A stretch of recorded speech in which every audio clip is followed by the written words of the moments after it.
So we go and what we do is like we're looking at a deal.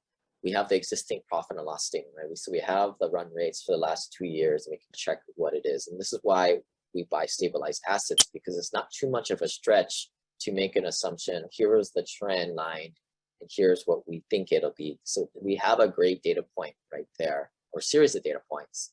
We go ahead as sponsors, general partners, we have assets in the area. We make our operating budget estimation. This is a story about a dude named Lane.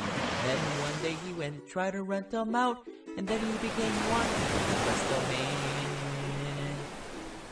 How do you determine operating budget and capex budget? So the operating budget is like, what is the property going to run at in terms of income? Concessions is your income line, and then your expenses all like landscaping, electricity, all the expenses. How do we determine all those numbers? So we go and what we do is we're looking at a deal.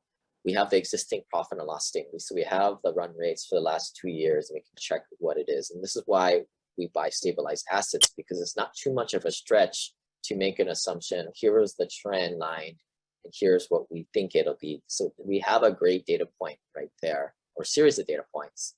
Then we go ahead as sponsors, general partners, we have assets in the area. We make our operating budget estimation, which maybe we sell ourselves short, or I like to think that me and my partners, there's one good thing that we do well. We realize that we're not the best at doing everything. And most times somebody else there is doing it better than we are and has more technical expertise. And in this case, we put a lot of emphasis on what the property manager, because this is the business that they're in. They have other units in the area. They have a lot more data to pull from. So they're also making an operating budget. But so this is a bit of a negotiation, informal negotiation from the get-go, where the property manager shows their cards. They have their operating budget. And in a way, this is where we start to negotiate with them their KPIs and their expectations that they're going to hit. Just like when you guys hire somebody, say, what can you do? What's your sales quota? It's the same thing for us in this instance. So between those two, our estimation of operating budget, their estimation of the operating budget, we bless, and also the past trailing 12 or 24 months profit and loss statement, we come to an amount, we bless it, we say, hey, Mr. Property Manager, this is the expectations to hit. We both agreed upon it.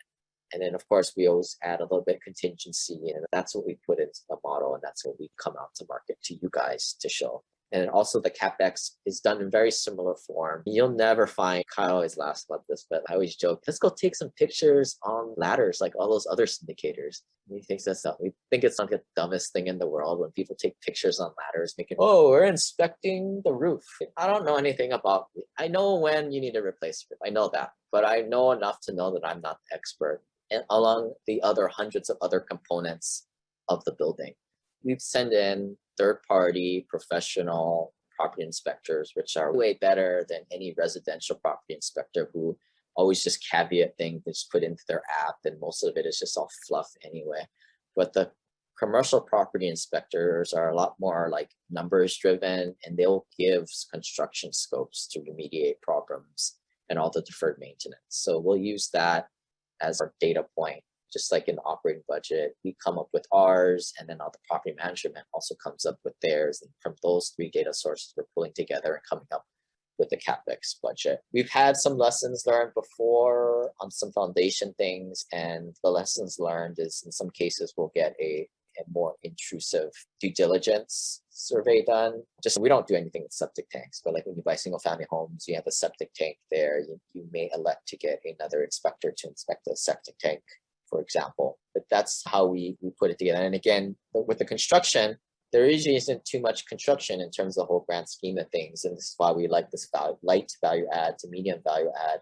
But we add contingency on top of that because things change and things happen. But the cool thing with our business model is we may dedicate $150,000 to slurry sealing the parking lot. We don't need a lot of things we don't need to do. I could just seal coat or just fix the cracks and call it good and save the money and put it somewhere else. It's a very fluid motion. Of course, we have to let the bank know whenever we make that type of substantial business plan change, because they're always our overseer, they're keeping us in check.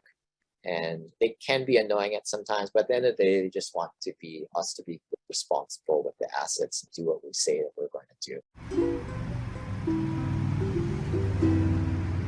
This website offers very general information concerning real estate for investment purposes. Every investor situation is unique. Always seek the services of licensed third-party appraisers and inspectors to verify the value and condition of any property you intend to purchase. Use the services of professional title and escrow companies and licensed tax, investment, and or legal advisor before relying on any information contained herein. Information is not guaranteed, as in every investment there is risk. The content found here is just my opinion, and things change, and I reserve the right to change my mind. Above all else, do your own analysis and think for yourself, because in the end, you are the only person who is going to look out for your best